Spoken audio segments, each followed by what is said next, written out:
L'équipe, j'espère que vous allez bien. Aujourd'hui, nouveau Actu Foot. Le championnat de France est on ne peut plus animé à l'heure du début de la préparation estivale. L'OM a annoncé le départ de Payet qui repart avec les larmes après un deuxième passage plein de rebondissements. Pendant que le PSG vient de dévoiler le groupe pour la tournée au Japon sans Mbappé. Tout semblait pourtant normal suite à la reprise de l'entraînement, d'autant qu'hier le Kicks jouait une partie du match amical en réception de Le Havre au campus Paris Saint-Germain. Le club de la capitale a décidé d'aller au bras de fer avec la star tricolore qui devait trancher entre prolonger ou partir avant le 15 juillet dernier et le flou reste total jusqu'à la fin du mois.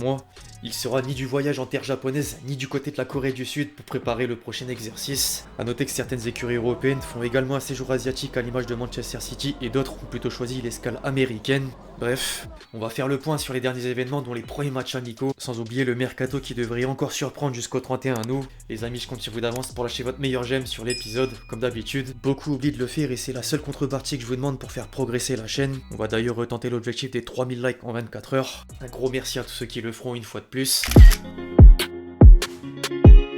Le début de la préparation estivale sonne le retour du foot, mais permet également d'assister à la première de certains joueurs sous leur nouvelle couleur. Les amis, vous n'êtes pas sans savoir qu'hier, Messi entamait l'aventure Inter Miami au DraftKings Stadium en match d'ouverture de la Coupe des Ligues face à Cruz Azul. Au-delà de l'ambiance au moment d'entrer en jeu, l'Argentin s'est déjà démarqué d'un coup franc pour offrir la victoire aux siens à quelques secondes du coup de sifflet final. L'occasion pour le plus grand des fans de Ronaldo, Speed, de faire un nouveau classique depuis les tribunes. I'm a Messi fan. Wallah.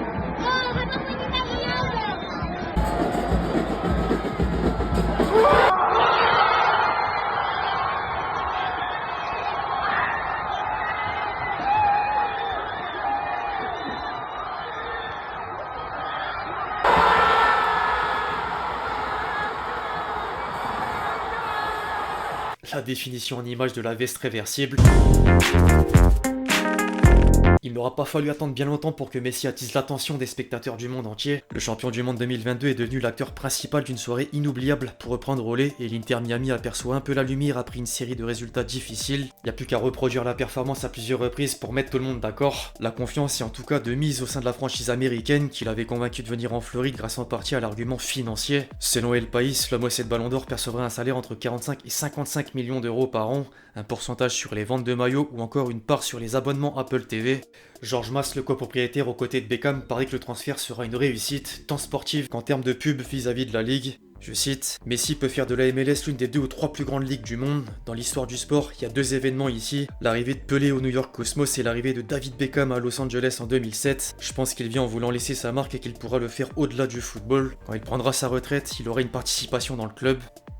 C'est pas tout, je prédis que les supporters du club vont se multiplier par 5 ou par 10 en 3 ans. L'américain moyen s'intéresse aux meilleurs joueurs du monde. Ici vous voyez beaucoup de supporters de Premier League, de Liga ou du championnat mexicain, plus que de MLS. Il y a des fans de Manchester United, de Madrid, du Barça. Ça va changer. Alors il n'y a pas encore les chiffres de vente de maillots, par contre le nombre d'abonnés des réseaux sociaux de l'Inter Miami s'est envolé depuis l'arrivée de la star argentine. En parlant de réseaux sociaux, le GOAT a une follow le PSG sur Instagram. Comment parler de Messi sans évoquer Ronaldo? Les amis, impossible. La rentrée réussit moins au Portugais avec Al Nassr qui a subi une manita contre le Celta Vigo avant de prendre une claque face au Benfica de Di Maria à hauteur du but de l'ouverture du score. Les premiers chocs du club saoudien avec des adversaires européens permettaient également au numéro 7 de s'exprimer sur le niveau de la Saudi Pro League et de se prononcer sur l'avenir. Il a d'abord mis fin à la question d'un retour en Europe. Je cite, non, cette porte est complètement fermée. J'ai 38 ans et demi et ça n'en vaut pas la peine. D'après ma vision du foot, je pense que l'Europe a perdu beaucoup de qualité. La seule ligue qui pour moi a beaucoup de qualité et se situe à un niveau plus élevé que toutes les autres, c'est la Première Ligue. Les autres championnats ont tous pris une balle ensuite. Le championnat espagnol n'est plus aussi bon qu'avant. Le championnat portugais est bon mais n'atteint pas le haut niveau. Je pense que le championnat allemand a également beaucoup perdu. Aux États-Unis non plus. Je pense que le championnat saoudien est bien meilleur que le championnat américain. Personne n'a manqué le pic indirect envers Messi. Le championnat d'Arabie Saoudite va être très fort. Ils ont ouvert la boîte de Pandore comme je l'ai toujours dit et dans 3 ans il y aura beaucoup de grands joueurs. Ce championnat sera spectaculaire. Regardez le championnat italien qui quand j'y suis allé était mort et il est redevenu jeune. Il y a peut-être du vrai, c'est sûr, sauf que l'argent rentre surtout en ligne de compte, on va pas se mentir. Je savais que l'intérêt pour la Ligue arabe serait aussi comme ça, et l'année prochaine, encore plus de joueurs arriveront. L'équipe se renforce bien, la Saudi League est plus compétitive, les autres équipes se sont également bien renforcées. Ce sera un championnat agréable à suivre, vous verrez. Alors quelques noms ont déjà rejoint l'Arabie Saoudite, mais la liste devrait encore s'agrandir d'ici la clôture du marché des transferts. Al Nassr est sur le point de boucler la venue d'Alex Telles et des pourparlers sont en cours pour Sadio Mané. Al Ahly s'apprête à officialiser les signatures d'Alain Saint-Maximin et de Mahrez, alors que Marco Reus pourrait débarquer sur le banc de l'avant-dernier au classement de la saison dernière. L'entraîneur de Fulham dispose d'une offre de contrat avec un salaire de 46 millions d'euros sur 2 ans. En parallèle, Henderson et Fabinho ont des chances de suivre les traces de Steven Gerrard vers Al Ettifaq au même titre que Rekik, tandis qu'Al Hilal pousse pour enrôler Malcolm et Mitrovic. Les chiffres font souvent réfléchir par deux fois, pour autant certains parviennent à résister comme Moussa Diaby qui a privilégié l'intérêt d'Unai Emery et Aston Villa. Bref, alors je sais pas vous les amis, mais avec les nombreux départs de renom, je me dis que l'UEFA va tenter de laisser une place aux écuries saoudiennes en Coupe d'Europe. Quelques sources rapportent d'ailleurs que l'instance envisage déjà d'introduire des invitations pour que l'Arabie Saoudite puisse participer à la Ligue des Champions. Affaire à suivre. Une semaine au PSG sans le moindre événement serait pas une semaine normale, je pense qu'on est d'accord. Mardi, Nasser Al-Khelaifi rendait visite aux joueurs pour leur livrer un discours ferme en vue de démarrer un nouveau cycle. Le président parisien appuyait notamment sur le fait que personne n'est au-dessus du club et qu'il veut prendre du plaisir quand il voit son équipe. La presse madrilène s'est emparée de la journée pour faire un lien au cas Mbappé avec une touche de complotisme. As a quand même jugé que la distance entre les deux hommes sur la photo de groupe était un signe de plus vers le transfert au Real Madrid.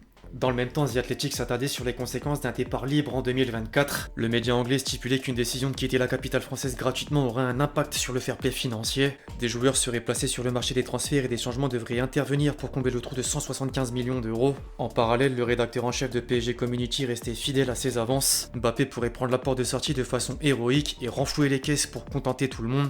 Le groupe pour la tournée au Japon est ensuite apparu comme une bombe, c'est le cas de le dire. Le champion de France a mis à exécution les paroles de Nasser Al-Khelaifi en début de semaine et souhaite entamer ce qu'ils appellent le futur PSG sans Mbappé. La direction parisienne le soupçonne d'être déjà d'accord avec la Maison Blanche pour partir libre en 2024, pendant qu'il paralyse les investissements sur le mercato estival. Le bras de fer est consommé, le champion du monde 2018 rejoint le loft des indésirables.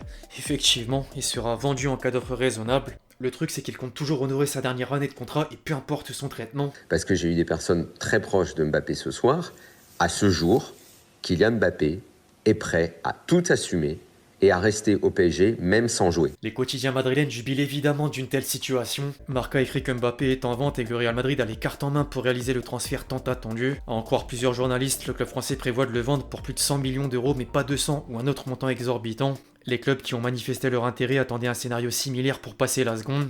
En dehors du Real Madrid, Chelsea et l'Arabie Saoudite seraient prêts à tout pour le convaincre. D'après Foot Mercato, Al Hilal tente de l'attirer avec un contrat XXL d'1 an pour le laisser rallier Madrid. Bref, en attendant, le PSG travaille toujours en coulisses pour tailler l'effectif. La quête du numéro 9 mène encore à Harry Kane malgré l'envie du buteur des Spurs d'aller au Bayern. Il aurait néanmoins fermé aucune porte et tout est possible. En revanche, si réponse négative, alors le club de la capitale foncera sur les autres options qui ont évolué en quelques jours. Les tests médicaux de Vlahovic auraient fait naître des doutes importants sur le risque de rechute. Du coup, les dirigeants parisiens ciblent Højlund et Luis Campos devraient accélérer le mouvement face à la concurrence de Manchester United. Le Paris Saint-Germain garde également un œil sur Gonzalo Ramos tandis que la piste Barcola a pris de l'ampleur. Le Parisien indique que l'international espoir s'est entretenu avec Luis Enrique et l'OL pourrait le céder pour 40 millions d'euros. Une information confirmée par Fabrizio Romano. En parallèle, les Rouges et Bleus continuent de pousser pour Bernardo Silva. Manchester City aurait reçu une offre de 40 millions d'euros plus un joueur dans l'opération, mais le club mancunien réclame entre 80 et 100 millions. L'optimisme reste de mise. Au rayon des rumeurs de départ, le dossier Neymar est presque clos. Le Brésilien a déclaré qu'il sera là la saison prochaine et seule une manœuvre du PSG changerait la donne. Enfin, un mot sur l'Olympique lyonnais. La DNCJ a confirmé la surveillance financière de l'OL en appel. John Textor est limité et Jean-Michel Aulas en a profité pour le dézinguer, entre guillemets. Je cite... Ces leviers étaient tous initialisés depuis mars-avril 2023, mais la DNCG fait son travail de vérification et elle traduit en acte ce qu'elle voit. Aux nouveaux dirigeants désormais d'apporter les bonnes réponses. Ou comment atténuer l'image de ceux qui t'ont remplacé. Second poteau,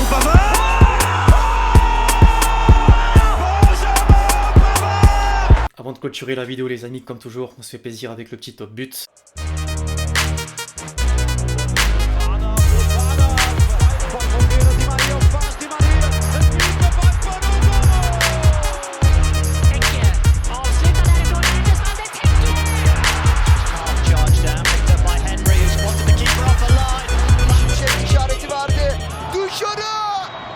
Bref, l'équipe, c'est tout pour l'actu foot du jour. J'espère que vous l'avez kiffé. Je compte sur vous si c'est le cas pour lâcher votre meilleur j'aime, comme d'habitude. N'hésitez pas à me donner vos avis sur tous les sujets qu'on a pu aborder aujourd'hui. Puis d'ici là, on se retrouve très vite sur la chaîne pour de nouvelles vidéos. C'était Lexi. Ciao, ciao.